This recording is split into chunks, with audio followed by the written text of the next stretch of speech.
Question for George Nelson.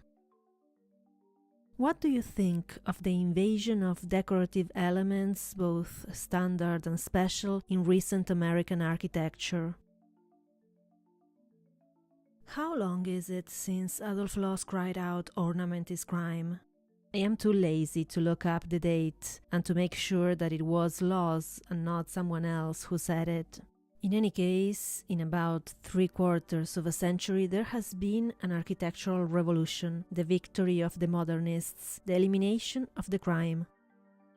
But the victory of the 1930s has already become the sterility of the 1960s, and the familiar dialectic of revolution is again acting itself out.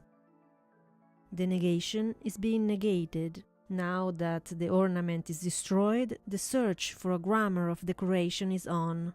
The human animal indeed lives out his life in a condition of paradox. In trying to arrive at an opinion regarding the controversy, perhaps the main problem is to determine for oneself whether the question is to be set within the framework of aesthetics or morality. It is hard to believe that there is anyone who is against decorated architecture simply because it is decorated. There are too many admirers among contemporary architects and critics of the German Baroque churches, Cambodian temples, and so on. One suspects, therefore, that the issue is one of morality rather than aesthetics, although it is not always easy to disentangle the two. In the American scene today, there have emerged powerful forces which are as anti-human as any in recorded history, and in some of the most important sectors of society, such as advertising and big industry, there now exists what might appropriately be described as a brothel world.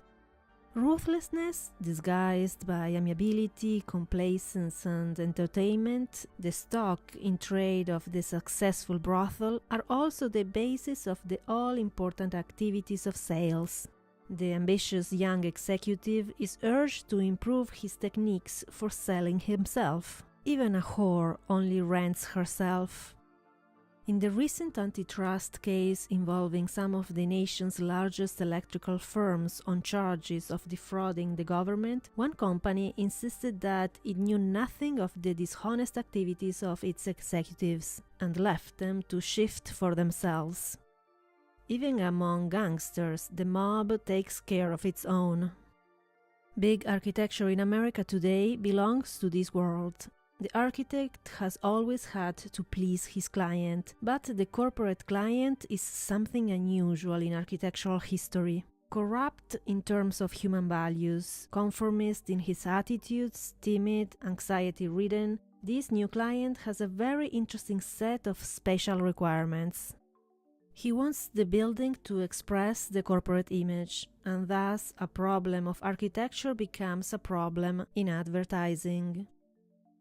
He wants something different, but not too different. He wants individuality, so long as it is not real. He also wants richness, but since he generally takes pride in his lack of education in the arts, he tends to confuse the impression of great expense with the achievement of great art. Much recent large-scale American architecture fits admirably the requirements of this brothel world. The new decorated buildings do indeed look different, individual, and rich, and few devices are better than the grill. It is safely traditional in appearance and it looks expensive. The grill as such is a neutral device, with an honorable and sometimes delightful history. I think it is possible that what we distrust is not the device, but the integrity of the architect, for the indiscriminate use of a standardized decorative element without regard of the nature of the building inevitably leads to the suspicion that what is going on is the exploitation of a highly saleable product and not the creation of architectural solutions. The best of American architecture today has an impersonal perfection which reflects the anti-human attitudes of the world which commissioned the work.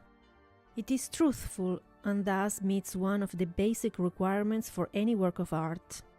current decoration, introduced hopefully perhaps as a humanizing element, is not real. It is a lie, and a lie of the kind so often and so amiably acted out in the brothel. It is perhaps difficult for Europeans to take the measure of the immense pressure affecting the work of some of the most sensitive and talented American architects. A recent office building in Detroit is enclosed in a decorative grille of aluminium. Under the skirt, according to its architect, is another museum building. But what ambitious architect can afford to do another museum building? Competition is too ferocious to permit such indulgences. The pressure to create the illusion of originality is very strong. Humility is not a virtue prized very highly in the brothel world. We do indeed need buildings that are individual, rich, and enlivened by fantasy. But until these qualities are found necessary somewhere in the life of society, it is unlikely that architecture can manufacture them by itself. Zodiac number 8, America, June 1961.